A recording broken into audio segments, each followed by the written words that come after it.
신정훈 의원 나오셔서 질문해 주시기 바랍니다.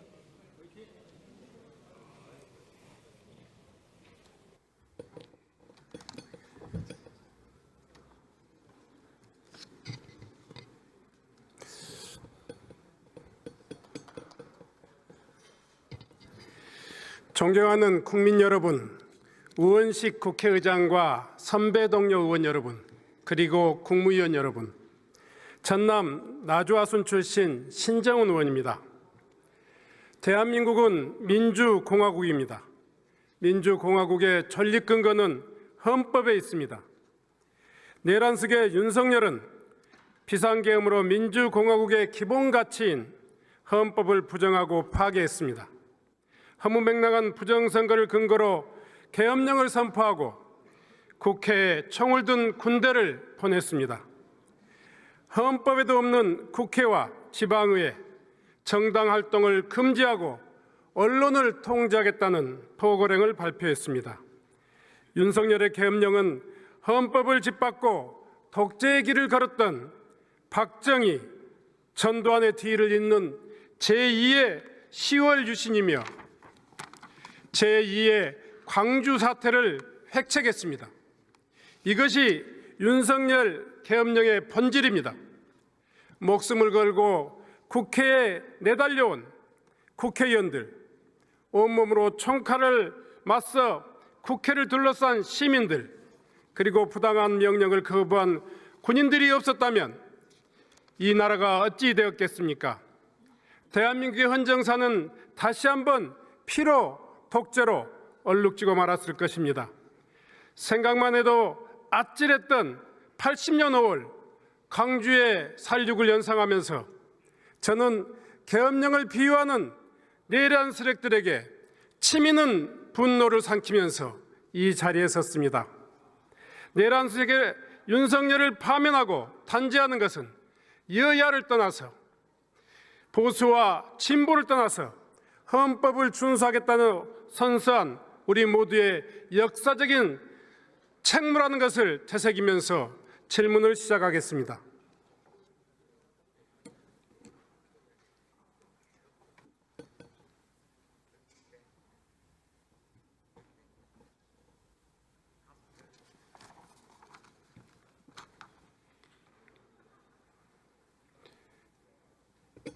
법무차관 나와주시기 바랍니다.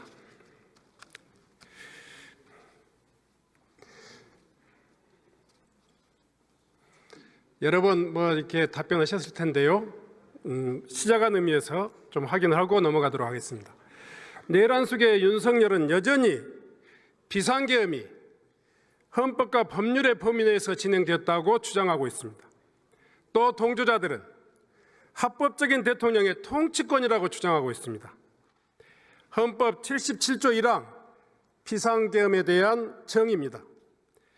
차관께서는 국회와 선관위를 무력으로 침탈했던 12.3 계엄, 이 계엄이 77조 1항에 규정하고 있는 합법적 범위 내에서 계엄령이라고 이렇게 생각하십니까? 네, 기본적으로 국회에서는 탄핵 소추 의결 과정에서 요건에 해당하지 않는 위헌적인 활동이다라고 판단을 해서 헌법재판소에 탄핵 소추를 했고 헌법재판소에서 탄핵 심리가 진행 중에 있습니다. 그래서 헌법재판소에서 관련된 내용을 판단할 것으로 생각하고 있습니다. 네, 어떤 계엄령이라도 헌법과 법률은 국회의 활동을 제한할 수 없도록 되어 있습니다. 국회의 정치활동을 금지한다는 포고령만으로도 윤석열 내란 속에는 대한민국의 헌법을 정면으로 위반했습니다. 포고령뿐만이 아니라 체포의 채자도 모른다고 했지만 실제로 경찰력을 동원해서 국회를 봉쇄했고 또 주요 인사들의 체포를 기도했습니다.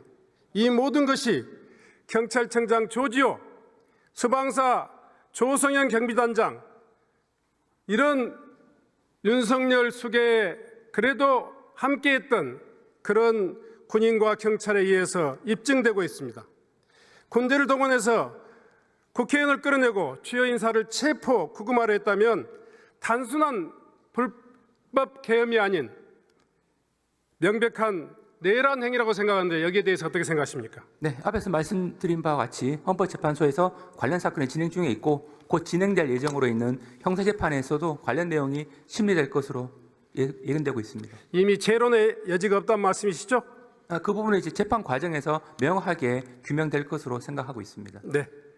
그러면 들어가 주시기 바랍니다. 행안부 차관 나와 주시기 바랍니다.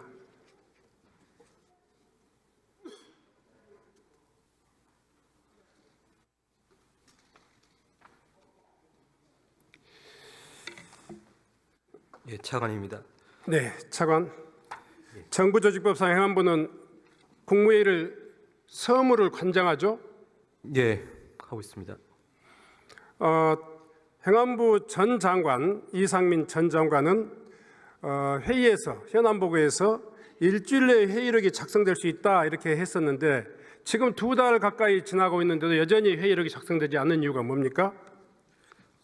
국무회의 간사는 행정안전부 의정관입니다. 의정관이 그때 회의에 참석을 하지 못했기 때문에 관련 자료의 요청을 대통령실에 공문으로 요청을 했습니다만 충분한 자료를 받지는 못했습니다. 받았긴 받았는데 충분한 자료를 받지 못한 겁니까? 예, 공문으로는 받았습니다만 안건 내용하고 발언 요지를 확인하지 못했습니다. 윤석열은 현재의 진술에서 대통령실 부속실장이 회의록을 만들어서 서명을 받았다 이렇게 이야기하고 있고 작성 책임이 있는 국방부에서 아직 결재를 안 올린 것이다 이렇게 진술하고 있는데 지금 행안부는 왜 이 회의록을 확보하지 못하고 있는 상황입니까?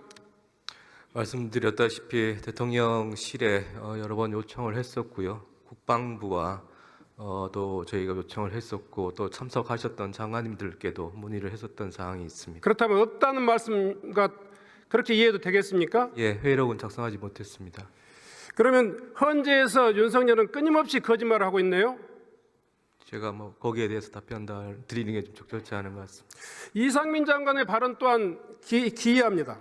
헌재에서 비상계엄이 내란이라고 몰아붙이면서 회의록을 작성하는 게 비상계엄을 통제하거나 방조하는 그런 분위기가 형성되었기 때문에 회의록을 작성할 수 없다 이렇게 진술하고 있어요.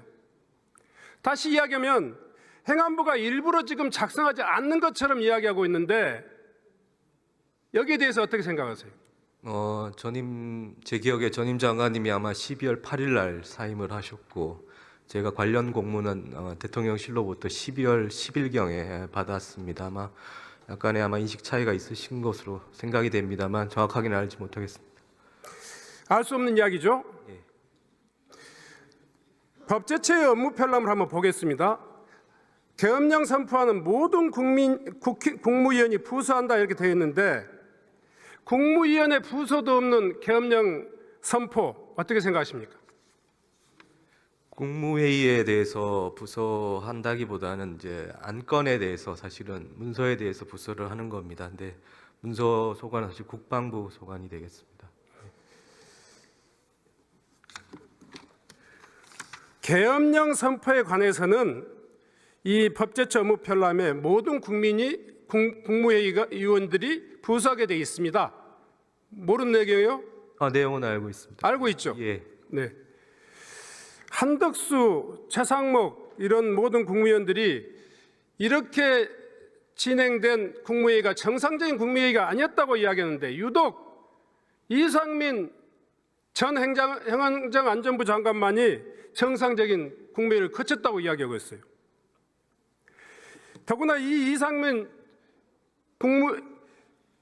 행안부 장관은 주요 언론사 단전 단수에도 관련돼 있는 혐의가 드러나 있습니다. 최소한 근거도 없는 국무회의 개최를 주장하고 또 불법 계엄을 변호하고 있는 이상민 장관에 대한 신속한 조사가 필요하다고 생각하는데 어떻게 생각하십니까?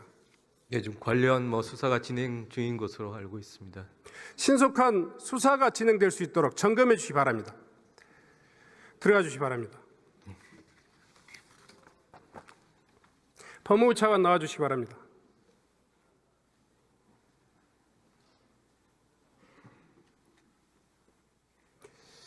이번에는 12.3 계엄과 검찰이 연루된 정황, 이거에 대해서 좀 묻겠습니다. 아시다시피 검찰은 내란 수객 윤석열의 친정 조직이나 다름없죠? 네, 검찰 출신이죠. 예. 네. 그런데 이번 계엄에서는 군과 경찰, 국정원, 방첩사 등 가용할 수 있는 모든 공권력이 동원되었는데 수사권을 가지고 있는 기관 중에서 유일하게 검찰의 역할만이 지금 베일에 가려져 있습니다. 어떻게 생각하세요? 네, 기본적으로 일부 언론에 보도된 것과 같은 그 선관위 서버 부분에 대해서 검찰이 관여 의혹이 제기되고 있는데 검찰 수사 결과에 비춰 보더라도 그 부분은 사실이 아닌 것으로 확인됐습니다. 이야기해 줄 수 있습니까? 네, 기본적으로 여인영 전 방첩사령관이 정성우 전 1차장에게 이 서버에 대해서는 이제 확보해 두고 있으면 이 국정원이나 수사기관이 올 것이다, 이런 얘기를 한 것은 사실이고, 정성호 1차장이 이 다른 직원들에게 그 얘기를 전달하는 과정에서 이 검찰로 본인은 이해를 해서 검찰이야 말을 했을 수는 있을 것 같은데, 이 당시 이 말을 전해들은 여러 사람들이 있고 관련된 문건을 종합해 보면 그 수사기관이라고만 전달을 했던 것으로 보이고, 여인영 정 방첩 그 사령관이 이 검찰이라고 특정된 것은 아닌 것으로 알고 있습니다. 그리고 이 대검에 있는 직원이 출동하려다 말았다라고 하는 의혹도 제기되고 있는데, 제가 확인해 본 바로도 그런 사실은 없는 것으로 알고 있습니다. 이번 계엄에 있어서 가장 주된 목적 중에 하나인 선관위 서버를 확보하는 데 있어서 나온 증언이 전혀 근거 없는 이야기일 것이다 하는 것에 대해서 저희들은 의문을 갖지 않을 수 없습니다. 검찰이 숨기고 싶은 연루 정황은 또 있습니다. PPT를 한번 봐주십시오. 2023년 10월과 11월 중앙지검에 선관위 부정선거 고발장 접수된 거 알고 계시죠? 네, 알고 있습니다. 보시는 것처럼 중앙지검은 해당 사건을 1년 넘게 묵혀두다가 12월 3일 비상계엄이 선포되기 직전에 해당 사건을 선관위를 관할하는 안양지청으로 일괄 이송했습니다. 공교롭게도 안양지청은 계엄 세력이 그렇게도 호시탐탐 노리는 선관위 서버가 있는 중앙선관위를 관할하는 관청입니다. 1년이나 묵혀둔 선관위 고발건이 기다렸다는 듯이 계엄령에 맞춰 이송된 것입니다. 왜 그랬는지 확인했습니까? 네, 확인해 봤는데 네. 기본적으로 서울중앙지검에 접수가 된 사건 자체가 수사가 진행 안 된 상태로 있었는데, 안양지청으로 이송한 이유는 당시 과천서에서 그 부정선거 관련된 고발 사건이 있었습니다. 그래서 안양지청으로 이송을 했고, 안양지청에서도 12월 초에 관할 경찰서에다가 이첩을 한 것으로 알고 있습니다. 기이하는 것은요, 안양지청은 12월 4일 계엄이 실패하자마자 이송되어 온 이 사건을 부랴부랴 과천경찰서로 재이송합니다. 알고 있시죠? 네, 알고 있습니다. 도대체 이 사의 이유가 뭐예요? 이 사안은 기본적으로 저는 선관위의 서버 침탈 그리고 부정선거 고발건과 관련된 이런 검찰의 의혹은 서로 연관이 있다고 이렇게 보여집니다.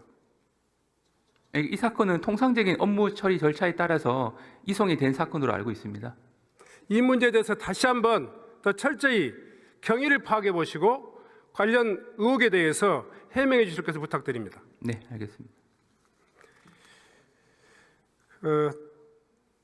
그리고요, 김용현 사건 신병 확보 과정에서 있었던 네. 이 검찰의 노력도 대단히 의심스러운 것은 마찬가지입니다. 김용현 사건의 압수수색영장을 준비하고 또 청구했던 것이 검찰을 통해서 이 발부되는 과정에서 김용현에 대한 신병 확보가 이루어진 거 잘 알고 계시죠? 네, 그렇습니다. 이 문제에 대해서 통상적이지 않지 않습니까? 당시에 김용현 전 장관이 연락이 기본적으로 되지 않는 상황에서 앞에서 보여주셨던 대검총장, 검찰총장, 대검차장 이런 분들이 심야에 이렇게 전화해서 피고인들에게 접촉하고 권유하고 이렇게 회유하는 이런 사례가 흔한 사례입니까?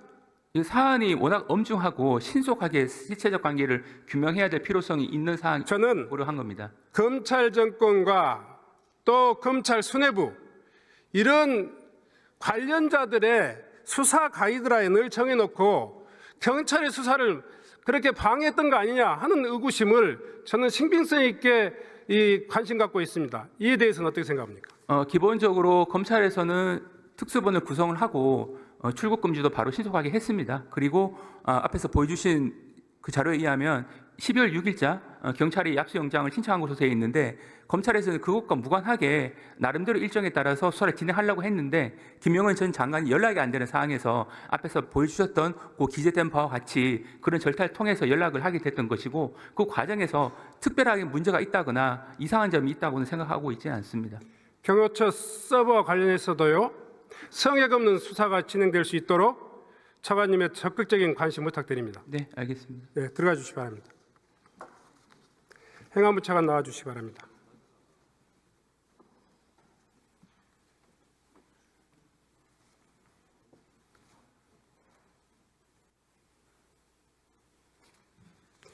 예, 차관입니다. 12.3 내란 사태에 가장 큰 책임을 추궁받고 있는 기관이 경찰이라는데 동의하십니까? 예, 그런데 이번 경찰 승진의 문제가 된 서울청장 자리는 어떤 자리입니까? 예, 관련이 있습니다. 한마디로 내란에 동원된 직접적인 당사자 아니겠습니까? 마땅히 불법적인 내란에 가담한 경찰 조직의 부끄러운 역사를 뼈를 깎는 각오로 반성하고 개선해야 될 그런 자리 아니겠습니까? 네, 서울청장이 현재 구치소에 있습니다. 그런 자리에 내란과 관련해요 주요한 혐의가 노무환 경찰국장 출신이 서울청장 직무대리에 발령받는 이 사실에 대해서 어떻게 이야기하시겠습니까? 네, 의원님 잘 아시겠지만 행안부 장관, 경찰청장, 서울청장이 지금 공석입니다. 네, 그 최근에 연일 집회가 계속되고 있고 서법지법 그 말씀하시기 전에요. 예. 내란 관련해서 수장이 지금 소위 말해 공석인 상황에서 그 자리를 새롭게 발령할 이유가 있다면 무엇보다도 내란 혐의가 없는 그야말로 클리어한 사람이 이 자리에 배치되는 게 너무나 당연한 이야기 아니겠습니까? 네, 그래서 일말의 책임이라도 있다면 경찰이 혐의가 있고 혐의가 있어 보이는 그러니까 지금 박현수 청장 후보는 12월 3일 밤 11시 31분 조조 경찰청장 그리고 또 경찰청 경비국장 등등과 수시로 통화해서 국회 내의 경찰병력 배치 상황 이런 등등들을 끊임없이 체크했다 이렇게 보여지는데 거기에 대해서 어떻게 생각하세요? 네, 지난 한 두 달 동안 본인이 여러 행적이라든지 통화 내역들을 이미 국회에 여러 차례 말씀드렸고 아마 그 내용이 다시 구성이 된 것 같습니다. 국회에서도 출석을 드렸었고요. 그래서 여러 가지 사항들을 좀 충분히 의원님들께 설명을 드리고 있는 그런 상황입니다. 충분히 다른 여타의 치안정감 8분이 계십니다. 그런데 아직 승진도 안 된 직무대리 발령을 통해 가지고 내란을 지속하겠다. 내란에 대한 전혀 반성이 없는 이런 인사에 대해서 정상적인 인사라고 어떻게 이야기할 수 있겠습니까? 네, 말씀 깊이 생각하겠습니다. 이 문제에 대해서는 끊임없이 저희들이 관심 갖고 시정을 촉구하겠습니다.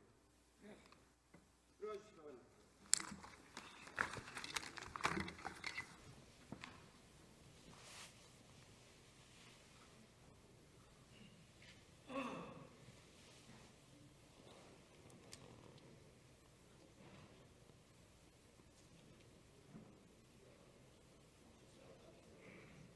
국민 여러분.